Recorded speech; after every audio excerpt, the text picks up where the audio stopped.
السلام علیکم ورحمۃ اللہ وبرکاتہ۔ الحمد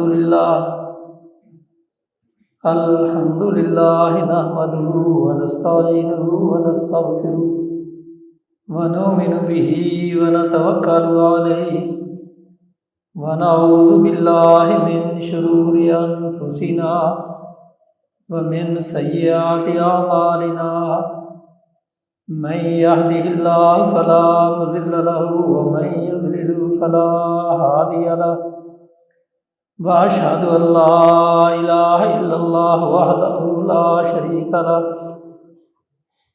وأشهد أن محمدا عبده ورسوله۔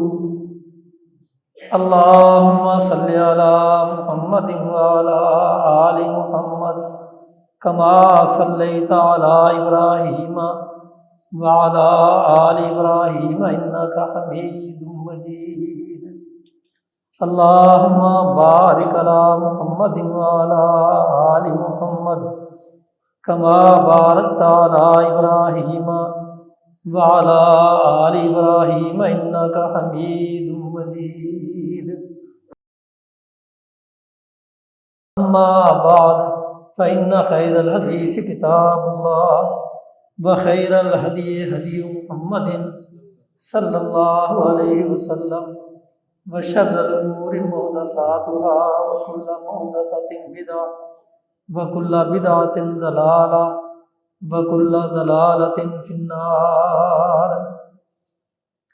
أعوذ بالله من الشيطان الرجيم، بسم الله الرحمن الرحيم۔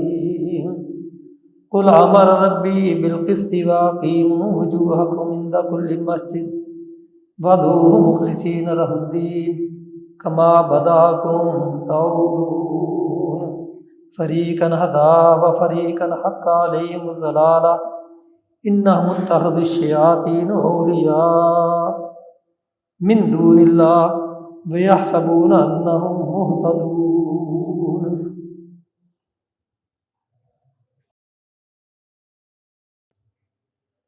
ہر قسم کی تعریفیں، بڑھائییں، کبریائیں اللہ وحدہ لا شریک کے لیے، جس نے اس کائنات کو تخلیق کیا اور اس کی ہر ضرورت کا بندوبست بھی کیا۔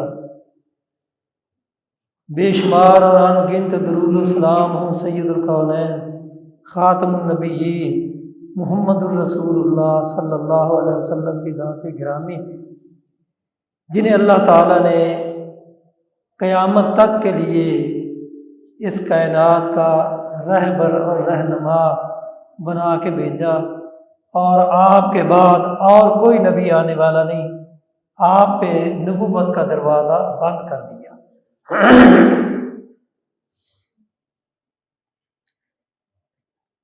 سورہ اعراف کی آیت نمبر 28 اور 29 تلاوت کی ہے، جن میں اللہ تعالیٰ رسول اللہ صلی اللہ علیہ وسلم کو حکم دیتے ہیں کہ اے پیارے پیغمبر، قل امر ربی بالقسط، آپ کہہ دیں میرے رب نے مجھے انصاف کرنے کا حکم دیا ہے۔ واقیموا وجوہکم عند کل مسجد، اور تم ہر مسجد میں اپنا چہرہ وہ اللہ کی طرف سیدھا کرو، اور اللہ کو خالص اسی کی عبادت کرنے والے پکارو، اور یہ بات بھی یاد رکھو وہ اللہ تعالیٰ جس طرح اس نے تمہیں پہلے پیدا کیا تھا، دوبارہ تم پھر زمین سے اٹھائے جاؤ گے اور اللہ کے سامنے پیش ہوگے۔ فریقاً ھدی و فریقاً حق علیہم الضلالہ، ایک گروہ کو تو اللہ تعالیٰ نے ہدایت دے دی اور ایک گروہ پہ گمراہی ثابت ہو گئی۔ انہوں نے شیطانوں کو اپنا دوست بنایا اللہ کے سوا، اور وہ خیال کرتے ہیں کہ وہ ہدایت یافتہ ہے۔ اور رسول اللہ صلی اللہ علیہ وسلم کا فرمان، ان اول ما یحاسب به العبد الصلاۃ فإن صلحت صلح صالح العمل کلو وین فاسدت فاسد العمل کلو، کہ رسول اللہ صلی اللہ علیہ وسلم فرماتے ہیں کہ اس بات کو تم اچھی طرح اپنے ذہن نشین کر لو، اچھی طرح اس بات کا یقین کر لو کہ قیامت کے دن سب سے پہلے جس کا حساب ہونا ہے وہ نماز ہے۔ اگر نماز درست ہوئی تو دوسرے اعمال بھی درست نکلیں گے، اگر نماز ہی درست نہ ہوئی تو دوسرے عمل بھی درست نہیں ہوں گے۔ تو ان آیات سے اور اس حدیث سے جو بات اللہ تعالیٰ نے اپنی مخلوق کو سمجھائی ہے وہ یہ ہے کہ نماز پنجگانہ یہ اتنی اہمیت کی حامل ہے کہ جو اس نماز سے غفلت کرتا ہے وہ پھر اپنے لیے یہ یقین کر لے کہ اس کی اخروی کامیابی نہیں، اور جو نماز میں غفلت نہیں کرتا وہ امید رکھے کہ اللہ تعالیٰ اس کو آخرت میں کامیاب کریں گے اور دنیا میں بھی اسے کامیاب کریں گے، کیونکہ نماز اس میں دنیا اور آخرت دونوں کے ہی فائدے ہیں، دونوں کی بھلائیاں ہیں، اور نماز ہی ایک ایسا عمل ہے جو ہر شریعت میں اللہ تعالیٰ نے فرض کیا ہے۔ قرآن مجید میں ابراہیم علیہ السلام کا تذکرہ، ان کے اس تذکرے میں بھی نماز کا حکم ملتا ہے، بلکہ وہ نماز کا اس قدر اہتمام کرتے ہیں کہ فرماتے ہیں ربنا انی اسکنت من ذریتی بواد غیر ذی زرع عند بیتک المحرم، اے اللہ میں تیرے حکم سے اپنے اہل و عیال کو اس بے آباد زمین میں تیرے گھر کے پاس اس لیے چھوڑ کے چلا ہوں، آباد کرنے لگا ہوں تاکہ یہ نماز کی پابندی کریں۔ کیوں؟ اس لیے کہ نماز کے بغیر انسان اللہ کا بندہ ہو ہی نہیں سکتا۔ اگر کوئی نماز نہیں پڑھتا تو وہ اللہ کا بندہ نہیں ہے بلکہ وہ شیطان کا بندہ ہے۔ نماز کی اتنی اہمیت ہے، اللہ تعالیٰ نے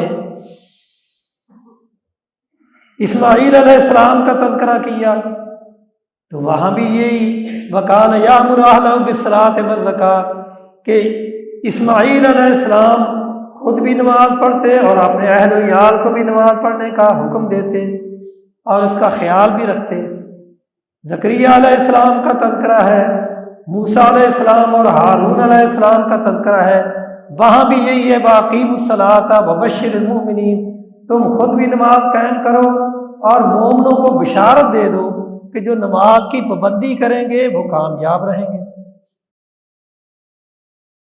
عیسیٰ علیہ السلام کا تذکرہ ہے، وہاں بھی نماز کا تذکرہ ہے، وَأَوْصَانِی بِالصَّلَاةِ وَالزَّکَاةِ، اللہ تعالیٰ نے مجھے نماز کا اور زکوٰۃ کا حکم دیا ہے۔ اور پھر اسلام میں تو اللہ تعالیٰ نے اس قدر پابندی اور اس کی اہمیت کو اجاگر کیا کہ قرآن جو ہماری رہنمائی کے لیے اللہ تعالیٰ نے دنیا میں بھیجا ہے، اس قرآن میں 109 مرتبہ تو صراحت کے ساتھ نماز کا حکم ہے اور 700 مرتبہ اشارتاً یا کنایتاً وہ نماز کا تذکرہ موجود ہے۔ گویا کہ 800 مرتبہ قرآن میں نماز کا حکم ہے، نماز کی تلقین کی گئی ہے، نماز کی طرف مسلمانوں کو راغب کیا گیا ہے، اور یہ تصور یہ دیا گیا ہے اس سے کہ نماز کے بغیر انسان اللہ کا بندہ بن ہی نہیں سکتا۔ جو نماز نہیں پڑھتا وہ اللہ کا بندہ نہیں ہے، وہ شیطان کا بندہ ہے۔ اس آیات میں بھی اللہ تعالیٰ نے یہی تذکرہ کیا ہے کہ فریقاً ہدا و فریقاً حق علیہم الضلالہ، جو نماز پڑھتے ہیں وہ ہدایت یافتہ ہیں، اور جو نماز نہیں پڑھتے ان پر گمراہی ثابت ہو چکی ہے، اور وہ ایسے لوگ ہیں انہم اتخذوا الشیطان اتخذوا الشیاطین اولیاء، انہم اتخذوا الشیاطین اولیاء، وہ ایسے لوگ ہیں جنہوں نے شیطانوں کو اپنا دوست بنایا ہے،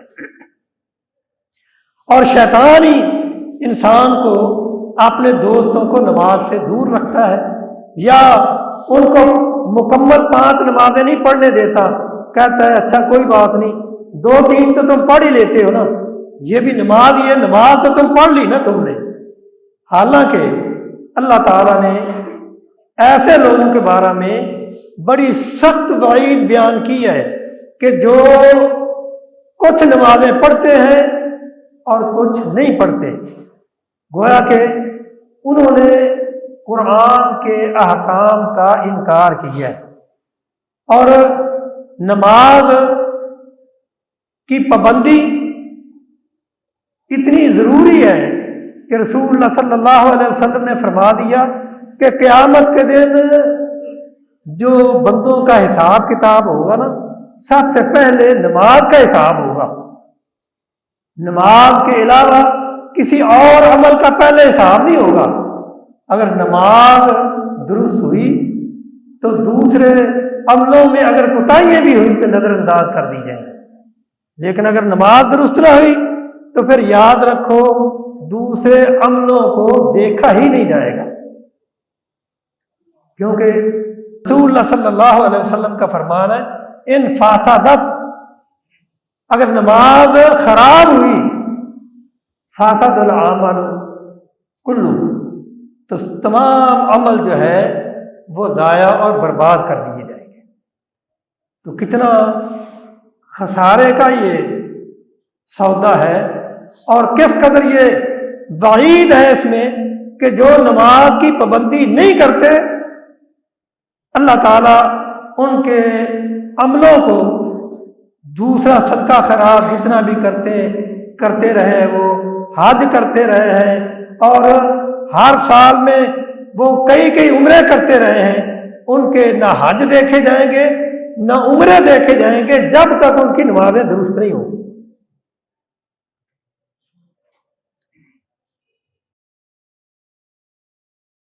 اور اللہ تعالیٰ نے نماز کو ایمان کہا ہے۔ دوسرا پارہ شروع میں دیکھ لیں کہ جہاں قبلے کی تحویل کا یعنی بدلنے کا تذکرہ ہے، جب قبلہ بدلا گیا، بیت اللہ کو قبلہ بنایا گیا، تو صحابہ کے دلوں میں یہ بات آئی کہ ہمارے وہ بھائی جو قبلہ بدلنے سے پہلے فوت ہو گئے ہیں، یا ہم نے جو بیت المقدس کی طرف منہ کر کے نمازیں پڑھی ہیں، ان نمازوں کا کیا بنے گا؟ تو اللہ تعالیٰ نے فرمایا کہ ان اللہ لا یضیع ایمانکم، اللہ تعالیٰ تمہارے ایمان ضائع نہیں کرے گا۔ اور یہاں ایمان کا معنی جو ہے وہ نماز ہے، اللہ تعالیٰ تمہاری نمازوں کو ضائع نہیں کرے گا، کیونکہ جو تم نے بیت المقدس کی طرف منہ کر کے نمازیں پڑھی ہیں وہ ضائع نہیں ہوگی۔ اور یہی وجہ ہے کہ آج ہم یہ کہتے ہیں کہ یہ بیت المقدس یہ ہمارا قبلہ اول ہے، یہ مسلمانوں کا حق ہے، اس پہ ان لوگوں کا حق ہے جو آخری نبی پہ ایمان لائے ہیں۔ جن کا آخری نبی پہ ایمان نہیں ہے ان کا اس قبلے کے ساتھ کوئی تعلق نہیں۔ تو خیر اللہ تعالیٰ نے فرمایا وَأَقِیمُوا الصَّلَاةَ وَلَا تَکُونُوا مِنَ الْمُشْرِکِینَ، تم نماز قائم کرو، مشرک نہ بنو۔ اس کا مطلب کیا ہے کہ جو نماز نہیں پڑھتا وہ شرک کرتا ہے، چاہے وہ اپنے آپ کو یہ کہے کہ میں تو شرک نہیں کرتا، لیکن اللہ تعالیٰ فرماتے ہیں وَأَقِیمُوا الصَّلَاةَ وَلَا تَكُونُوا مِنَ الْمُشْرِکِینَ، نماز قائم کرو، تم مشرک نہ بنو۔ اور مشرک کے بارے میں اللہ تعالیٰ فرماتے ہیں کہ انما المشرکون ناجسہ، انما المشرکون ناجس، مشرک وہ نجس ہیں، پلید ہیں۔ یا ایھا الذین آمنوا انما المشرکون ناجس فلا یقربوا المسجد الحرام بعد عامہم ھذا۔ اور اللہ تعالیٰ نے اعلان کر دیا کہ مشرک کا بیت اللہ کے ساتھ کوئی تعلق نہیں۔ تو جو نماز نہ پڑھے وہ بھی مشرک ہے۔ تو گویا کہ جو بے نماز ہے اس کا بھی بیت اللہ کے ساتھ کوئی تعلق نہیں۔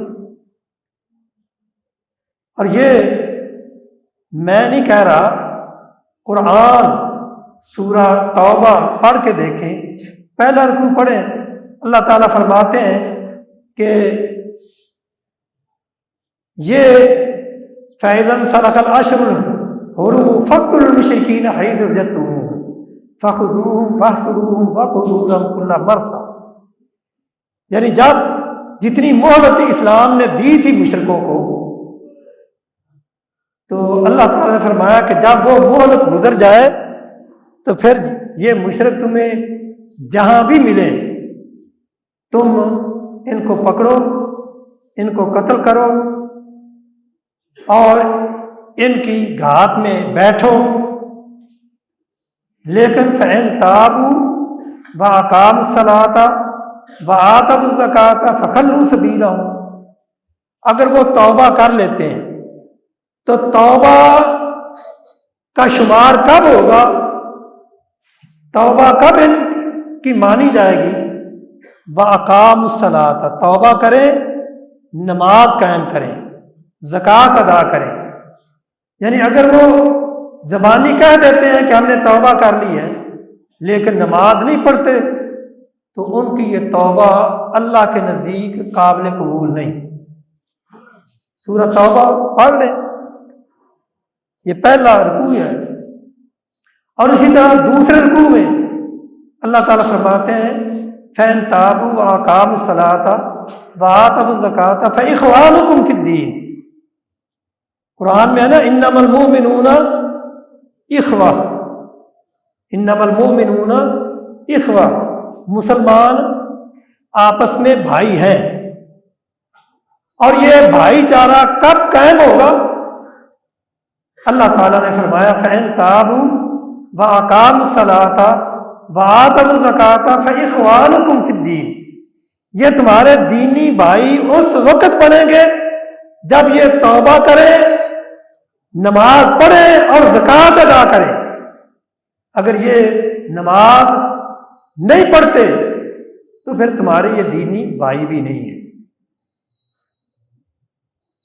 رسول اللہ صلی اللہ علیہ وسلم کی زندگی آپ دیکھیں کہ آپ نے نماز کی پابندی کیسے کی۔ ابھی نماز فرض نہیں ہوئی تھی تو آپ نے تاریخ میں بھی پڑھا ہوگا، سنتے بھی رہتے ہیں کہ جب حضرت عمر رضی اللہ تعالیٰ عنہ اسلام لائے تو اس وقت مسلمان چھپ کے نمازیں پڑھتے تھے۔ یہ نماز اس وقت بھی تھی، کیوں؟ اس لیے کہ اللہ تعالیٰ نے سورہ مدثر جو کہ پہلی سورت، پہلی وحی آئی، اقرأ بسم ربک الذی خلق خلق الانسان من علق، سب سے پہلی وحی یہ ہے۔ اور اس کے بعد کچھ دیر وحی رکی رہی، وحی نہیں آئی تھی۔ اس کے بعد پھر دوبارہ جو پہلی وحی آئی وہ تھی یا ایھا المدثر، یا ایھا المدثر قم فانذر وربک فکبر، اپنے رب کی بڑھائی بیان کرو۔ اور یہ بڑھائی جو بیان تھی یہی نماز تھی، کیونکہ نماز میں اللہ تعالیٰ کی بڑھائی کبریائی بیان ہوتی ہے کہ جب نماز شروع کی جاتی ہے سب سے پہلے کیا ہوتا ہے؟ اللہ اکبر. اللہ سب سے بڑا ہے، یعنی بہت بڑا نہیں، اللہ سب سے بڑا ہے، اللہ اکبر. تو یہ اللہ کی بڑھائی. یا ایھا المدثر قم فانذر وربک فکبر. آپ اٹھیں، لوگوں کو اسلام کی دعوت دیں اور نماز قائم کریں. جو پہلے نماز پڑھی جاتی تھی آپ اسی طریقے سے نماز پڑھتے رہے. اور پھر ابتدا میں حکم کیا تھا کہ آپ لوگوں کو صرف اللہ کی توحید سکھائیں، عقیدے ان کے درست کریں. آپ نے 13 سال تک اس میں محنت کی، اور پھر ہجرت سے کچھ دیر پہلے آپ کو آسمانوں پہ لے جایا گیا اور وہاں آپ کے اوپر نماز فرض کی گئی، آپ کے اوپر بھی اور آپ کی امت پر بھی. یعنی نماز کی فرضیت سے پہلے ہی اللہ کے نبی اور صحابہ نماز پڑھتے تھے. تو اس سے بھی آپ اندازہ لگائیں کہ نماز کی اہمیت کتنی ہے. یعنی نماز کے بغیر اسلام کا تصور نہیں. اور یہی وجہ ہے کہ آپ نے فرمایا، عبداللہ بن عمر بن شعیب وہ اپنے دادا سے بیان کرتے ہیں، وہ فرماتے ہیں کہ رسول اللہ صلی اللہ علیہ وسلم نے فرمایا مرو اولادکم وہم ابناء سبع. جب تمہاری اولادیں 7 سال کی ہو جائیں، یعنی کوئی بچہ جب 7 سال کا ہو جائے تو اسے نماز کی طرف رغبت دلاؤ، نماز کی طرف رغبت دلاؤ. وَاضْرِبُوهُمْ عَلَيْهَا وَهُمْ أَبْنَاءُ 10 سِنِينَ. اور اگر بچہ 10 سال کا ہو جاتا ہے پھر نماز نہیں پڑھتا تو ماں باپ کی ذمہ داری ہے کہ اس کو نماز نہ پڑھنے پہ تنبیہ کرے، اس کی سرزنش کی جائے، نماز کی پابندی کروائی جائے اس سے. اور اسی طرح اللہ تعالیٰ نے 16واں پارہ سورہ طٰہٰ کا آخری رکوع اس میں فرمایا وَأْمُرْ أَهْلَكَ بِالصَّلَاةِ وَاصْطَبِرْ عَلَيْهَا لَا نَسْأَلُكَ رِزْقًا نَحْنُ نَرْزُقُكَ وَالْعَاقِبَةُ لِلتَّقْوَىٰ. کہ آپ اپنے اہل و عیال کو نماز کا حکم دیں. وَأْمُرْ أَهْلَكَ بِالصَّلَاةِ. اپنے اہل کو نماز کا حکم دیں. لا نسألک رزقا نحن نرزقک والعاقبۃ للتقویٰ. جب تم دنیا کو چھوڑ کے میرے پاس آؤ گے تو میں نے تمہیں یہ نہیں پوچھنا کہ تم نے کتنا مال کمایا تھا، بلکہ میں یہ پوچھوں گا تم نے نمازیں کتنی پڑھی تھی. ان اول ما یحاسب بالعبد الصلاۃ. یعنی سب سے پہلے جو بندے کا حساب ہوگا وہ نماز کا ہوگا. پوچھا جائے گا کہ تم نے نمازیں کتنی پڑھی ہیں. اور یہی وجہ ہے کہ حضرت جابر رضی اللہ تعالیٰ عنہ فرماتے ہیں، اللہ صلی اللہ علیہ وسلم کا فرمان ہے کہ بین العبد و بین الکفر ترک الصلاۃ. کفر اور اسلام کے درمیان جو چیز فرق کرنے والی ہے وہ نماز ہے. اگر اس نماز کو، یہ نماز ایک ایسی دیوار ہے جو اسلام اور کفر کے درمیان فرق کر دیتی ہے، اور اگر آپ نماز کی دیوار کو گرا دیں تو پھر کفر اور اسلام یہ مل جائیں گے. یعنی گویا کہ جب بندہ نماز چھوڑ دیتا ہے تو وہ کفر کا قریب ہو جاتا ہے، اس کو شیطان کسی وقت بھی وہ کفر کی طرف لے جاتا ہے۔ اور حضرت برادہ رضی اللہ تعالیٰ عنہ اور ابو درداء رضی اللہ تعالیٰ عنہ، یعنی حدیث کے الفاظ میں کچھ فرق ہے۔ ابو درداء کسی اور طرح سے بیان کرتے ہیں، وہ کہتے ہیں کہ میرے خلیل نے، میرے دوست نے مجھے یہ حکم دیا کہ تم نے نماز یعنی اللہ کے ساتھ شرک نہیں کرنا، چاہے تمہیں آگ میں جلا دیا جائے یا تمہیں قتل کر دیا جائے۔ اور اسی طرح جان بوجھ کے فرض نماز کو نہیں چھوڑنا۔ کیوں؟ اگر نماز چھوڑ دی فَبَرِئَتْ مِنْهُ ذِمَّتُهُ، اللہ تعالیٰ نے جو ایک مسلمان کی حفاظت کا ذمہ لیا ہے، اللہ کا ذمہ ختم ہو جاتا ہے۔ اور آج یہ جو مسلمانوں کی حفاظت کا ذمہ تھا اللہ کے، وہ ختم ہے۔ کیوں ختم ہے؟ اس لیے کہ مسلمانوں کی اکثریت وہ نماز کی پابند نہیں ہے، نماز ہی نہیں پڑھتے۔ تو جب نماز نہیں پڑھتے تو اللہ تعالیٰ نے جو حفاظت کا ذمہ دیا تھا وہ اسے ختم کر دیا۔ اور یہی الفاظ ہیں حضرت برادہ رضی اللہ تعالیٰ عنہ کے۔ حضرت برادہ رضی اللہ تعالیٰ عنہ فرماتے ہیں کہ رسول اللہ صلی اللہ علیہ وسلم نے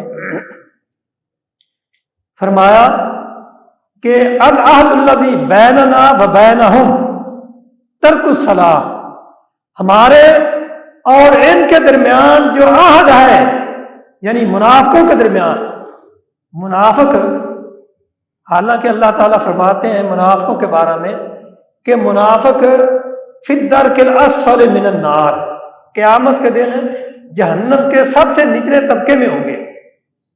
لیکن آپ فرماتے ہیں کہ دنیا میں ان کو کچھ نہیں کہا جائے گا۔ کیوں؟ اس لیے کہ وہ نمازیں پڑھتے ہیں۔ عہد الذی بیننا و بینہم الصلاۃ، ہمارے اور ان کے درمیان جو عہد ہے وہ نماز کا ہے۔ جب تک یہ نماز کی پابندی کرتے ہیں ہم ان کے اوپر وہی احکام جاری رکھیں گے جو مسلمانوں کے ہیں۔ جیسے آپ اندازہ کریں کہ نماز کی اسلام میں کتنی اہمیت ہے، اور پھر رسول اللہ صلی اللہ علیہ وسلم کا اپنا عمل دیکھیں کہ آپ سخت بیمار ہوئے،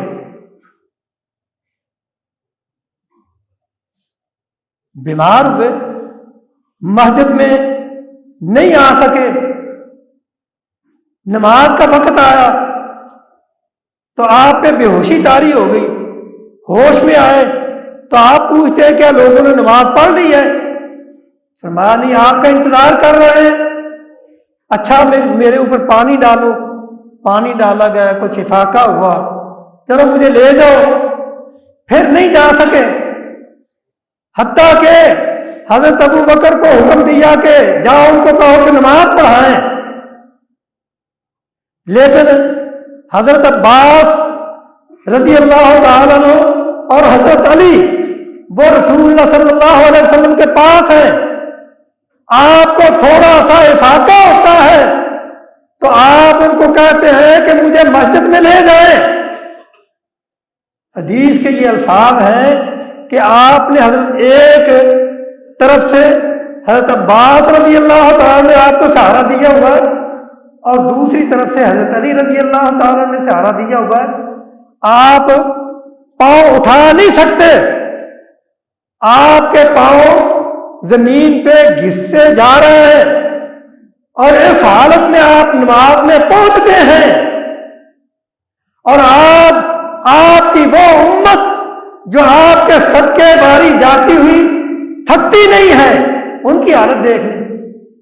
یعنی اللہ کے نبی نماز کی طرف جاتے ہیں، دو آدمیوں کو سہارا لے کے چل نہیں سکتے، آپ کے پاؤں گھسٹ رہے ہیں زمین پہ۔ اور ایسی حالت میں جا کے نماز میں شریک ہوتے ہیں، نماز پڑھتے ہیں، تو آپ کہاں ہیں؟ ہم کہاں کھڑے ہیں؟ اور پھر حضرت عمر رضی اللہ تعالیٰ عنہ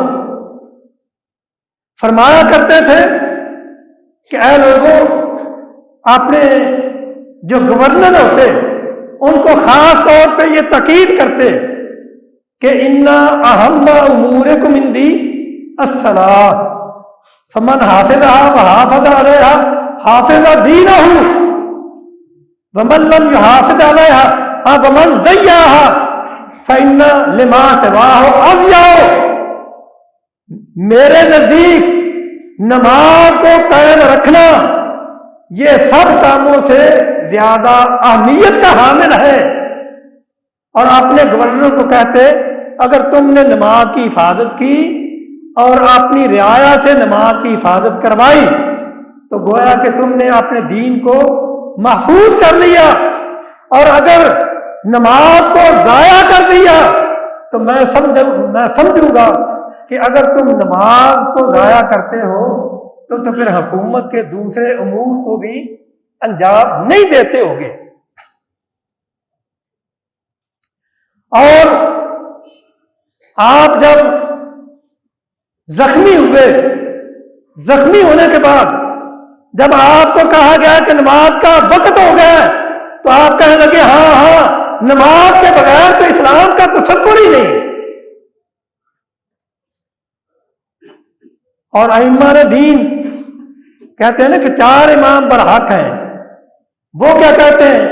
امام احمد بن حنبل رحمہ اللہ اور دوسرے ائمہ ان کے ساتھ ہیں، وہ کہتے ہیں کہ جو بے نماز ہے وہ اس قابل نہیں کہ وہ زندہ رہے، اس کو قتل کر دینا چاہیے، یعنی وہ اسلام سے خارج ہے، اسلام سے خارج ہے۔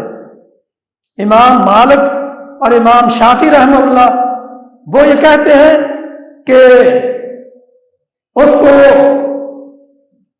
سخت سزا دینی چاہیے، یعنی امام احمد بن حنبل تو کہتے ہیں وہ کافر ہے، اور امام مالک اور امام شافعی کہتے ہیں کہ جو نماز نہ پڑھے حکومت کا فرض ہے، حاکم وقت کا فرض ہے کہ اس کو تعزیراً قتل کر دے۔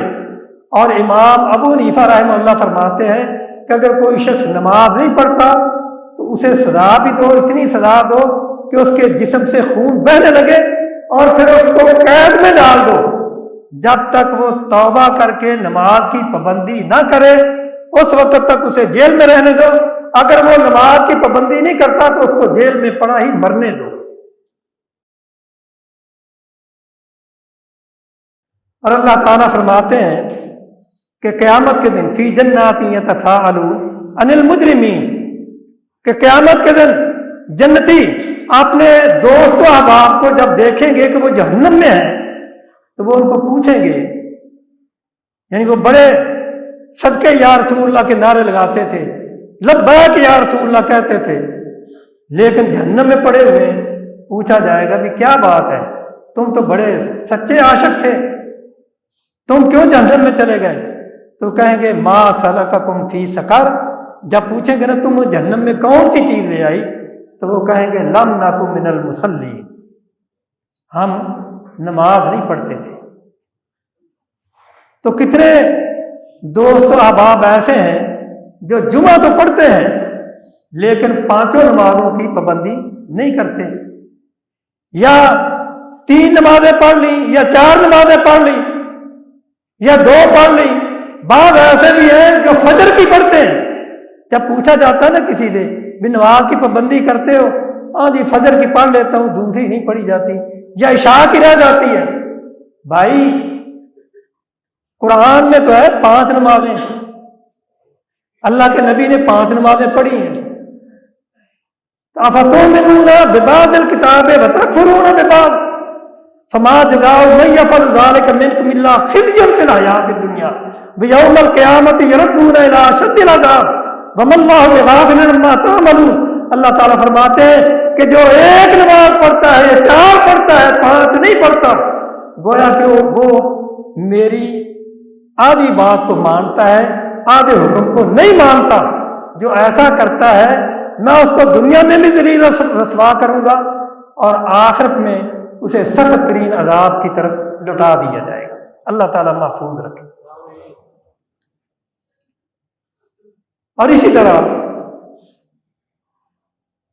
آپ نے فرمایا، حضرت عبداللہ بن عمر بن عاص رضی اللہ تعالیٰ عنہ کی روایت ہے، فرماتے ہیں ایک دن رسول اللہ نے نماز کا ذکر کیا اور آپ نے فرمایا کہ جو نماز کی حفاظت کرتا ہے یہ نماز قیامت کے دن اس کے لیے نور اور نجات ہوگی، اور جو نماز کی حفاظت نہیں کرتا اس کے لیے قیامت کے دن نہ نور ہوگا، نہ کوئی دلیل ہوگی، نہ اس کے لیے نجات ہوگی، بلکہ وہ کس کے ساتھ اٹھایا جائے گا؟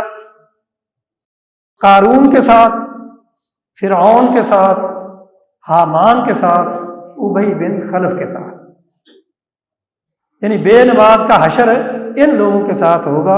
اللہ تعالی ہمیں اس برے حشر سے محفوظ رکھے، اور ہمارے وہ بھائی جو نماز کی پابندی نہیں کرتے، میں اسے پھر یہی بات کہتا ہوں کہ نماز کی پابندی کرو۔ اللہ تعالیٰ نے نمازیں 5 فرض کی ہیں، اور جو 5 نہیں پڑھتا، 1 پڑھتا ہے یا 4 پڑھتا ہے یا صرف جمعہ پڑھتا ہے، اس کو پھر یہ قرآنی آیات اور رسول اللہ کے فرامین اپنے سامنے رکھنے چاہیے۔